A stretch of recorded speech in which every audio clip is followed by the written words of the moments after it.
I used to work night security at a small psychiatric hospital tucked deep in the woods.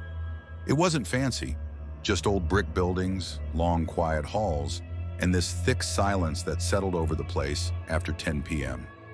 Most nights were uneventful. I'd walk the perimeter, check the locks, watch cameras. But there was one thing I never understood.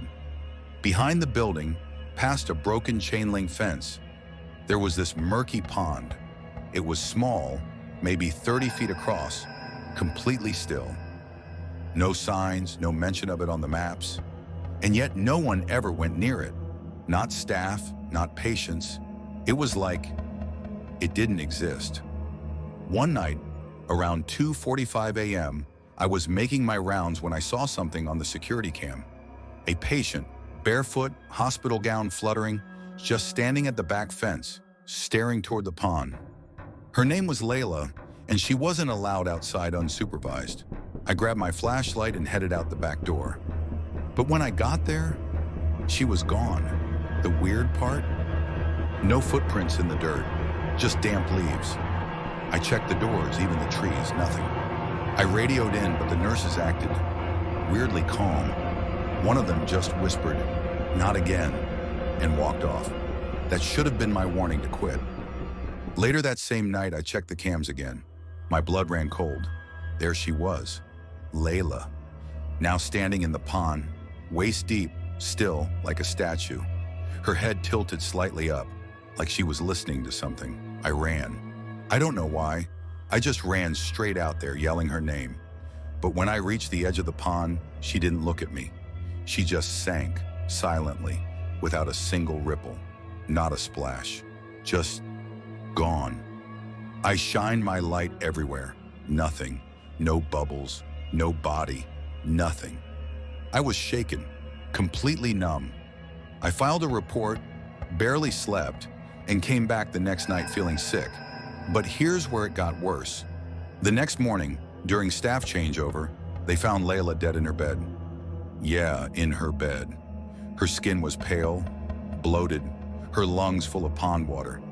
She hadn't even left the building all night, according to logs. Everyone looked the other way. No investigation, just a silent agreement to keep things quiet. I gave notice that day. My last shift was the following night. I didn't even want to finish it, but I needed the paycheck. That night before I left, I locked the back gate one last time, and I made the mistake of looking at the pond. There were 3 people standing in it, motionless, half submerged, watching me. One of them was wearing my uniform.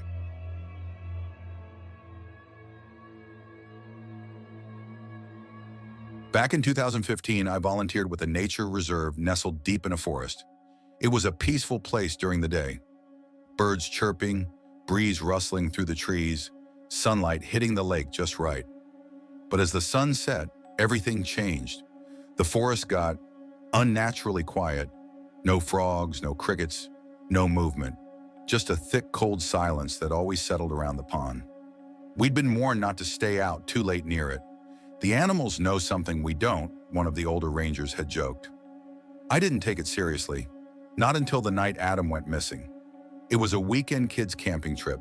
10 kids, 3 volunteers, all well supervised.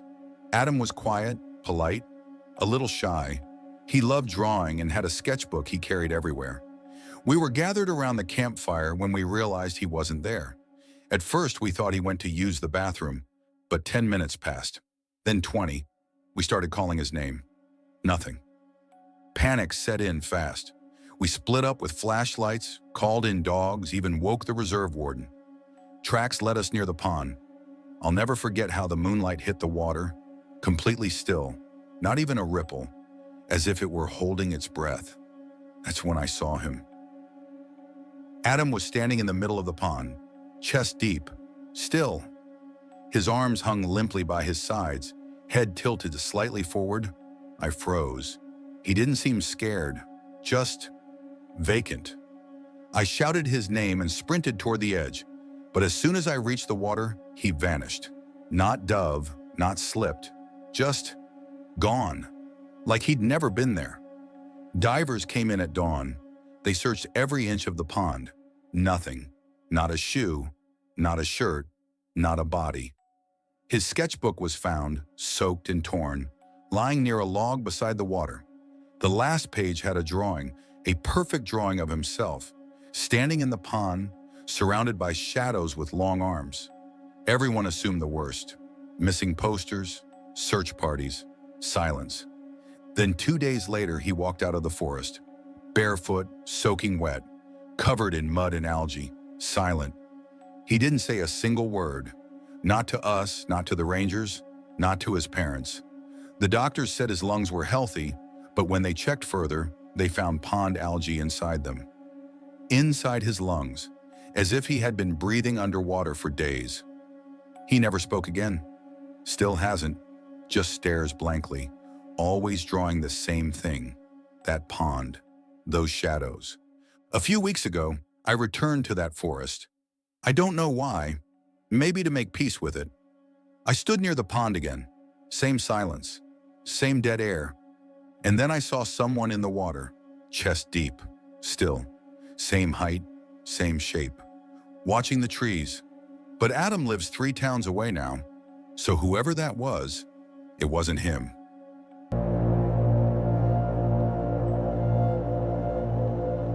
My aunt owns a quiet cottage in northern Wisconsin, surrounded by nothing but thick woods and a small private pond that glows gold during the day and turns to ink by night. When I was a kid, we used to swim there every summer. Me, my cousins, even my aunt sometimes. But one year, without warning, she stopped letting anyone near it. No explanation. Just a firm, uneasy, not anymore, whenever we asked. Years passed. I moved to the city, got busy with work, life. But when I turned 24, I decided to escape the noise and spend a week at that cottage alone, just to work on some writing. It was quiet, almost too quiet. No cars, no sirens, just trees, wind, and the soft creaking of the old floorboards. On my 3rd night, I stayed up late writing by candlelight. Around 2 a.m., I heard splashing outside. Not like fish or rain, big splashes, heavy, like someone had cannonballed into the pond. I froze. There shouldn't have been anyone out there. The cottage is miles from the nearest house. I grabbed a flashlight and stepped onto the porch. The air was cold. Still, too still. I walked slowly toward the pond, my boots sinking slightly into the damp grass. The flashlight beam shook as I aimed it across the water. Ripples, big ones, spreading out in perfect circles, but no one in sight. I took another step and shined the light downward. That's when I saw it. A face, pale, bloated, eyes wide open, staring up at me from beneath the surface. The eyes didn't move. The mouth hung slightly open. But here's the worst part. It wasn't my reflection. My face wasn't there. Only that one. Watching, waiting. The skin looked waterlogged, almost gray, like it had been down there for a long time. I jumped back, nearly dropped the flashlight. My heart was pounding, but the face didn't fade or vanish like a ripple. It blinked, slowly, once. Then it started to sink, without a single bubble, like something pulling it down gently from beneath. I didn't sleep that night. The next morning, I told my aunt what I saw. She went quiet. Not surprised, just sad. She made tea, sat down at the kitchen table and said, "That's why we stopped swimming after '99, after your uncle drowned in that pond." I froze. I didn't even know I had an uncle who died. When he went under, she continued, they found his body a week later. But it wasn't him. Not really, it looked like him, but the eyes were wrong, empty, dull. And since then, people see things in that water. Faces, shapes, reflections that don't belong to them. I asked her what she thought it was. She stirred her tea once and said, "That pond never lets go. It just hides what it takes." That night, I packed my bags and left before the sun went down. But as I drove away, I glanced in the rearview mirror. And for a split second, I swear I saw a face watching from the pond.